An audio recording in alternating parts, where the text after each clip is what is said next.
Welcome to Future of Fandom, the podcast where leagues, teams, and federations learn how to turn passive viewers into loyal superfans through gamification, loyalty, and next-gen engagement. Let's build what's next together. Bohan, thanks for being on the podcast with me today.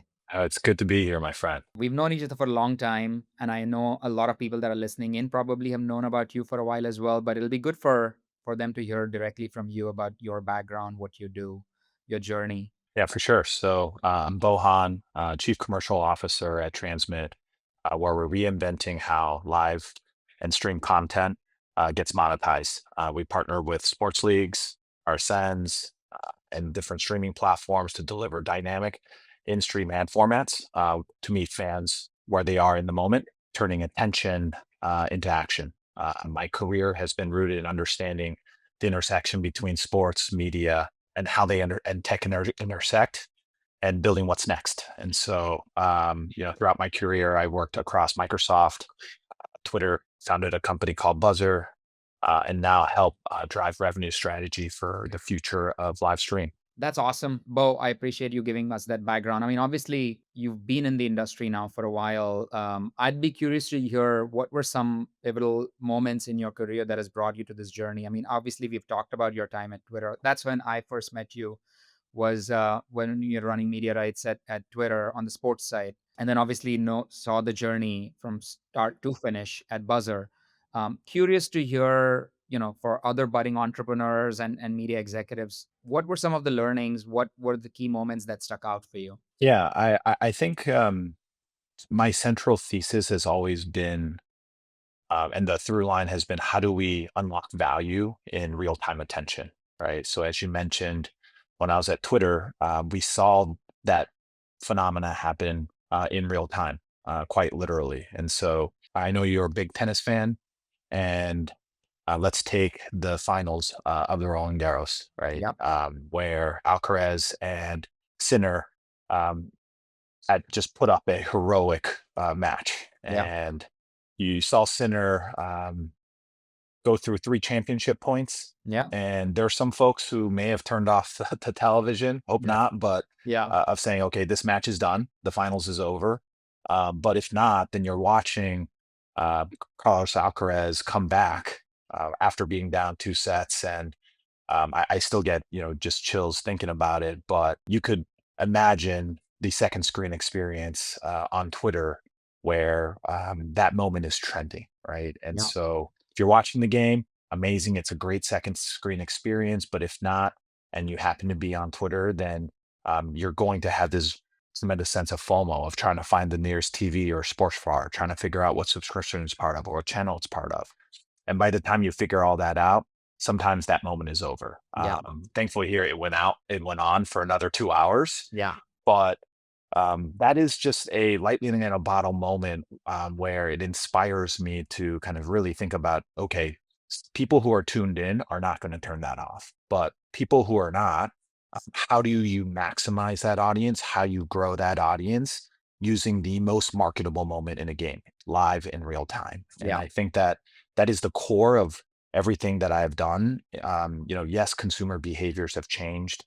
The next generation has changed in certain manner. I think Gen Z has been improperly labeled as the attention starved Yeah. generation. Yeah. But it is that is kind of more of a obligation for us to really think about personalization, to really think about hyper targeting an audience that is not watching the match, that would be interested in the match. And so, as you mentioned, after Twitter, I moved on to start a company called Buzzer, and we were really focused on short form live moments Yeah. that the next generation could consume that live content. Yes, there's a lot of highlights and clips that are readily available once that moment is done, but how do you use that moment to cater to the next generation that is mobile first, that is very much short form driven consumers? And so rethinking about how do we optimize what makes sense on television, which is live long form, to make Yeah. sense on mobile. And that also naturally dovetailed into where I am at Transmit, where how we can tap into that moment to further monetize that moment. How do we tap into that moment without interrupting the core consumer experience and create a very marketable moment where brands would get very excited about?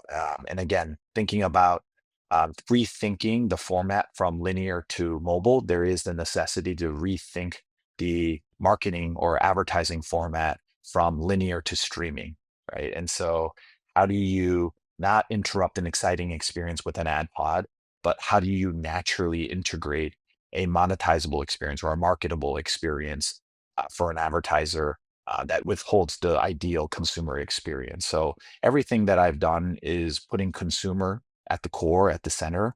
And to be very specific about that, that is the live sports fan. Yeah, no, I mean, look, honestly, I mean, so much of what you said there resonates with me. And I know we talk about Gen Z as the attention star. I mean, here's how I look at it. It's even me. I'm a millennial, older millennial, probably. When you're watching on the phone, you're constantly getting interrupted with notifications. You're going to WhatsApp. You're doing so many different things at once. So it's natural that your attention is getting divided between multiple different things.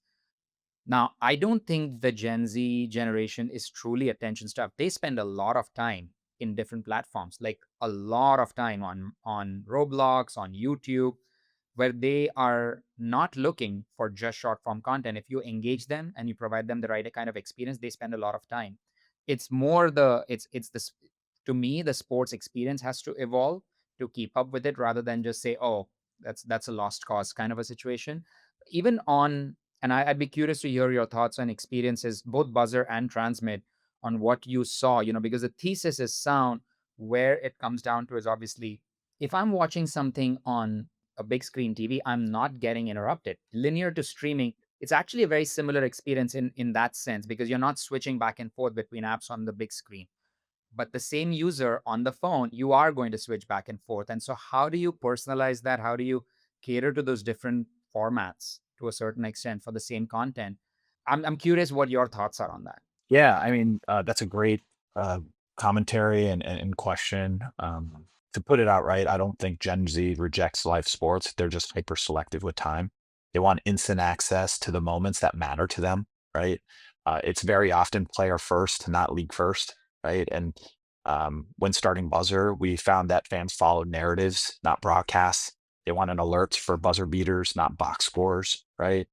And the big surprise throughout the 4.5 year experience at Buzzer is that it wasn't that Gen Z consumed less, is that they consumed very differently, right? Through TikTok, through tweets, through memes on Instagram. Sports is still very much central, Yeah. but very much like what you're doing at LiveLike, it's become socialified, Yeah. if that's a word. And I think that that insight now fuels how we think about monetization, right? And we have to meet that attention in its native habitat.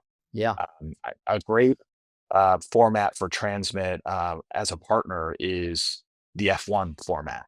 Yeah. The race goes on There for are no ad 2 hours, breaks. right? Yeah. There's no ad breaks, Yeah. right?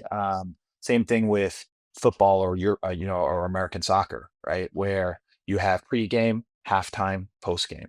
In the case of F1, a race, it's constant, right? And imagine you cutting into break when a lead change that happens, or a crash happens, God forbid. But when you think about the activity, you can't really interrupt that experience with a 30 or a 60-second spot, right? You are breaking the core consumer experience. So when you think about that transition from linear to streaming, I think we have to think long and hard about how do we make the live sports experience much more attractive, not only for the current fan, but also for the future fan. Yeah. And the future fan may not commit to a 2 hour race, right? Unless you're a very big and just passionate F1 fan.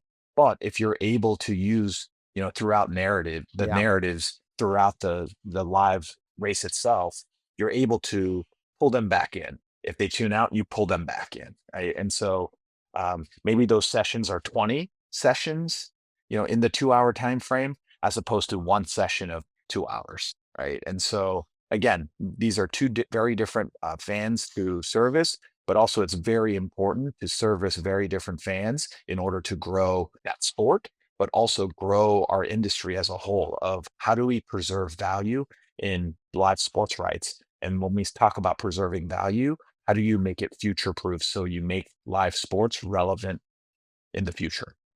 Just some of the things that stuck out to me when you were talking, or it reminded me of a few things. I think the transition from linear to streaming is both a blessing and a curse, right? Like, obviously everyone pines for the days of the bundle where we all just sat back and money was made, people just watched it, and there was you weren't spoiled by choice to a certain extent. But I think what streaming does allow you to do is actually cater to each audience segment in a way that matters to them.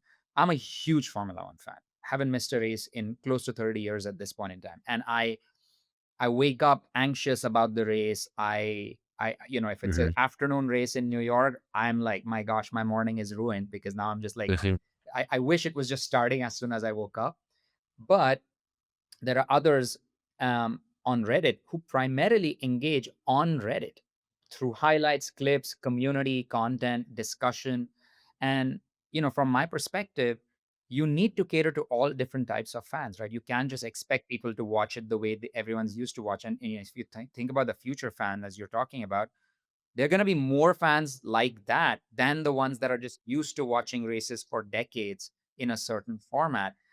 The beauty of streaming is that it actually allows you, technology lends itself to both, not both, like 10 different types of fan personas. And frankly, the technology exists today to enable that as well. It's just a matter of, how ambitious are you in terms of your product development. I'm curious, even since the time you started with the idea of buzzer, which is now, it's crazy to think it's 5 years ago, Mhm, mhm.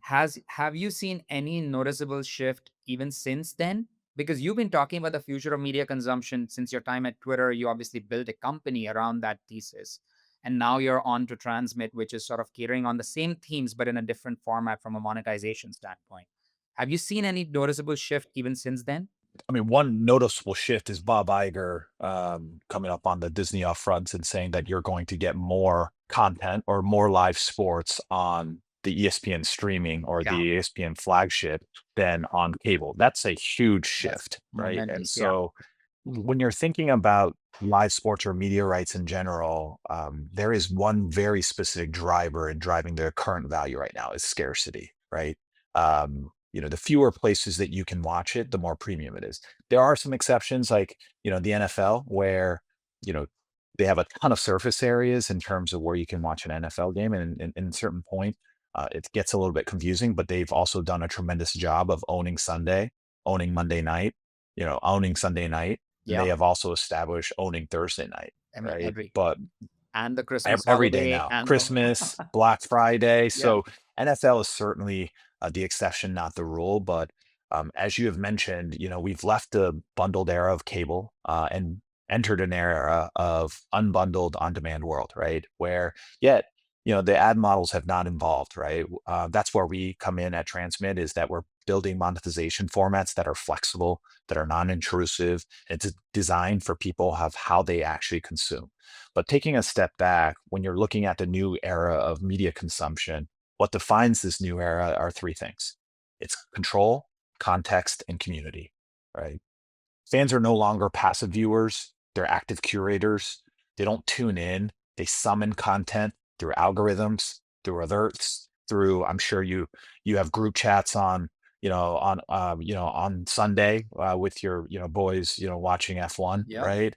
And because attention is fragmented, right? But and the unit of value has shifted from the game to the moment, right? And so I think that the industry needs to adjust, but there's also the price of adjustment or the price of innovation is very, very high, right? I alluded back to Bob Iger talking about putting an emphasis on streaming. There is a real opportunity cost of putting more emphasis on the streaming product than the actual legacy cable product, right? Yeah. Because the legacy cable affiliate bundle is business model is still a massive business driver for Disney, and as with for every broadcast partner out there. So there is an opportunity cost. And I think one of the biggest difficulties in running and operating Buzzer, a consumer first, consumer facing product, was that sports rights continue to get more and more expensive, Yeah. right?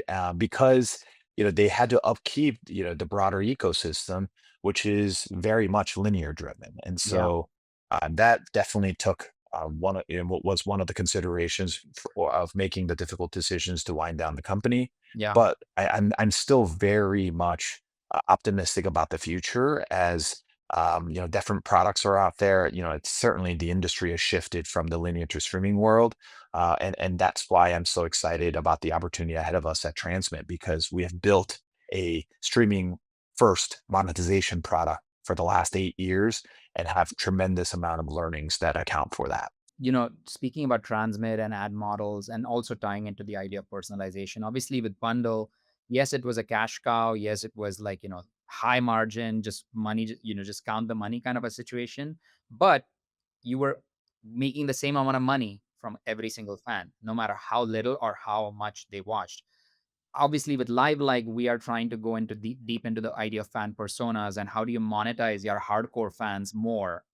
They are willing to spend more. You just need to give them an avenue to spend, get that greater share of wallet.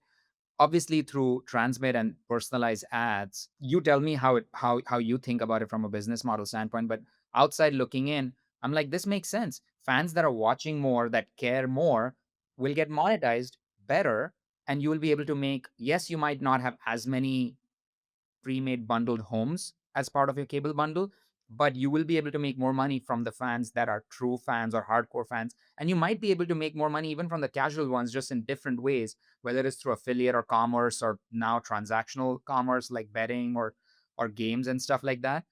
How much are you seeing through, if the proof is in the pudding, are you actually seeing it in the data in terms of how you're able to monetize through ads on in the streaming world differently than in the linear world? Absolutely. And that's a great question. I think what LiveLike is doing well is doing more with less, right? Where, let's be very real, the linear audience is shrinking, Yeah. right? I think the trend of the last 10 years, the cable bundle or cable subscriber base has split into half, right? And it's certainly natural for ESPN to look at other revenue sources beyond the cable bundle, because I'm making this up, but if ESPN is getting $5 per cable bundle and, at 110 million cable subs, that was a very healthy business, Yeah. right? Where the 110 million cable subs are now 55 million cable subs. Yeah. It's not like ESPN can go back to the cable operators and say, hey, now I need $10 a Yeah. bundle, Yeah. right? And so with that opportunity cost of natural attrition of the cable bundle, they have to look at where can they get the additional $5, right? And certainly ESPN Plus was not the solution, right? Because they still had to balance the premium nature of live sports, still put on the cable cable network, and then put some of the a little bit more of the longer term or longer tail sports into ESPN Plus.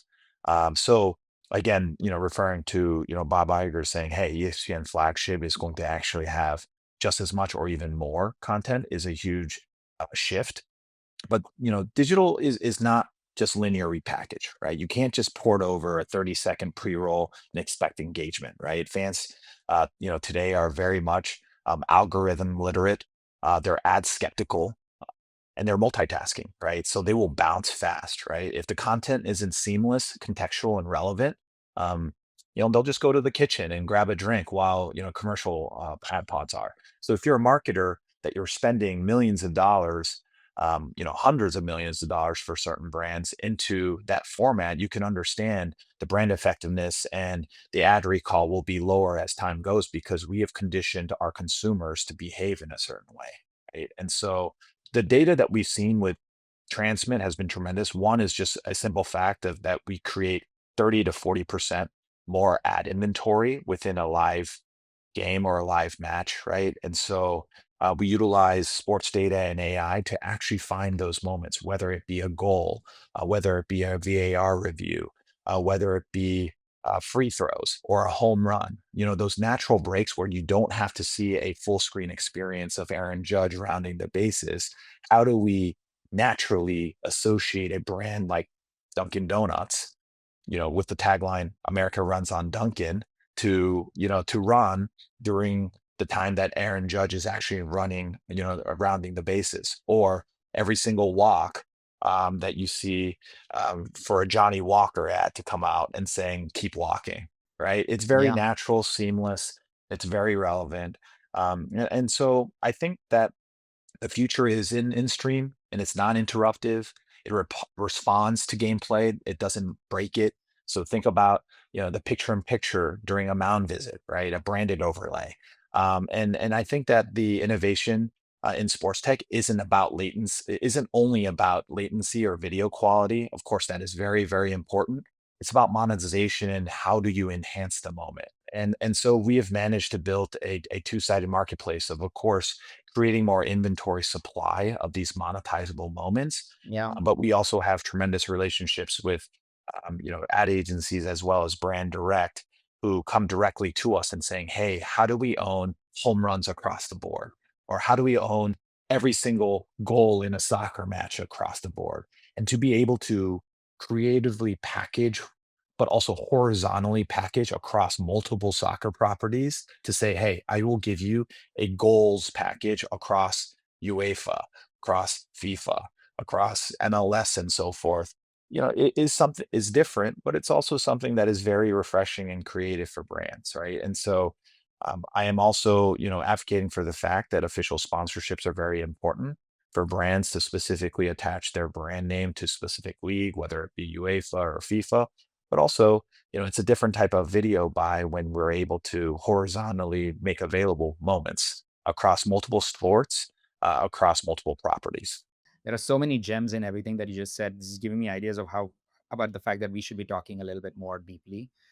Because obviously to drive a lot of these ads, obviously there is the content side, but there's also the consumer side of things. And so there's probably a lot of zero party data that's going in, like consumers' intent going feeding into these algorithms that, in terms of what kind of ads get shown to whom, based on their location, based on their team preferences, based on the type of content that resonates with them. So I assume that one of the questions that I was going to ask you, which you probably have already answered, the question was very simple. Are we in the early innings or late innings from a streaming innovation perspective? But from everything that you're telling me right now and everything that, where my head has gone since then, it just feels like there is so much more opportunity. Absolutely. And I think that, in these early innings, a lot of companies confuse novelty with utility, right? A badge or, quiz doesn't create loyalty, relevance does, right? The best personalization is when a fan is feeling that this moment was made for me, Yeah. right? And that could be a highlight tied to a bet or or a moment that's extended that serves as your favorite player that's mic'd up or a reaction. So, my primary belief has been interactivity should amplify identity, right? Not distract from it. The real win is when the platform actually knows you well enough to serve you a moment that just doesn't entertain, but actually connects you into that moment. And I think that this obsession around personalization, but also being mindful of scale is very important. And so, to the analogy of, not everyone's Amazon homepage is the same. Yeah. Yeah. Yeah. Or Yeah, not every Netflix library, Netflix homepage. absolutely. And you have the scale, but you have personalization, right? Yeah. And so we've gotten to the point where at Transmit where you and I can, witness the exact same Aaron Judge home run, but based off of our user behavior or consumption behavior, we're going to see a different ad, right? You may see a Dunkin' Donuts ad, and I might see a Toyota ad, right? And so I think that, but with that personalization, we need to invest in infrastructure, right? You Yeah. can't personalize chaos. You got to organize that, right? And so it needs to be structured with metadata, smart triggers, scalable delivery, and focusing on monetization layers that scale first, right? You then personalize through context, right? Location, device, behavior. And I will say that the future isn't just personalized content; it's personalized monetization. Yeah. But with that, you need to invest in infrastructure that actually supports the scale and also grows an audience, specifically during live moments. And companies like yours, mine, others in the space, there are technology companies out there that are investing in this infrastructure. So, from my perspective, I feel like there are media companies out there that don't even have to think about breaking the bank in terms of getting access to this type of personalized monetization. I think there's infrastructure that's being built at scale that can support the infrastructure that you're talking about, or the Netflixes or the Maxes of the world need, to drive that monetization on their platforms. Yeah, and to your point, it's the existing people tend to think we need to just rip up everything, Yeah, right? And I disagree, right? You don't have to rip and replace. You can layer and modularize, yeah, right? As LiveLike does and a Transmit does, it plugs directly into existing video workflows. Specifically in the case of Transmit, we enable server-side ad insertion, SSAI, and dynamic ad formats without changing the player, right? And so you can modernize your monetization stack without touching your content stack. I think that's very important for the industry to really understand. Think of it of putting Tesla software into your Ford engine, right? And it's instant intelligence and personalization and there's a tremendous amount of machine learning that comes into place specifically around personalization yeah. based off of how you use the machine. I love that. There's a lot of good stuff in here. We're about at time. I just wanted to ask you some quick fire questions. Let's see what you think. What's the one digital trend in sports you think is overhyped? And I have so many friends in startups, so I don't want to like the folks to Come take on, we're the meta. provocative. All right, the metaverse, Yeah, right? Let's stop escaping into the metaverse. Let's get real time monetization and contextual ad tech yeah, right first, right? Let's yeah, let's like optimize the now, yeah. and then we can optimize a digital only metaverse. I shudder to think of a future where it's Ready Player One. Honestly, like my first company was in virtual reality. I I'm a practitioner, I would say. I don't believe in the future being one metaverse. I actually think Yeah, that's dystopian, and I hope that's not a reality. absolutely, Um, absolutely. what's one tool or platform you can't live without right now? I'm gonna go very antithetical of like the futuristic technology, of what I've just said for the last 30 minutes. I'm gonna say the phone. Yeah, That's where business actually gets done. I'm a completely. big fan of just, I mean, in person is great, right? But the ability to just like pick up the phone and call your partner and Yeah, talk things out, right? yeah. There's nothing that replaces that. No email, no Zoom. I mean, Zoom, sure, but Zoom just on the the phone. quick, yeah, the ability to just quickly call someone, Yeah. right? I do really value that medium of just talking. One last question. What industry would you jump into if you were not working in sports? Yeah, if not sports, what industry? Education, honestly. Yeah. Just education. It's the original platform for identity and impact. And there are no better heroes in this country than bigger heroes in this country than And teachers, teachers. right? Yep. And so and I'm so appreciative. And I think that again, you and I, in terms of how we sacrifice for our kids, is going to be always centered around education, right? Thanks for coming on. Truly appreciate you Absolutely. taking the time. This was awesome. I think there's a lot of key takeaways for myself, but also I'm sure for the people who are listening in. So thank you. Absolutely. Well, thanks for having me, my friend. Of course. Thanks for listening to Future of Fandom. We hope you enjoyed the episode. Subscribe wherever you get your podcasts and follow LiveLike on LinkedIn for more conversations with the people shaping what's next in the world of sports and media. Until next time, keep building for fans, not just users.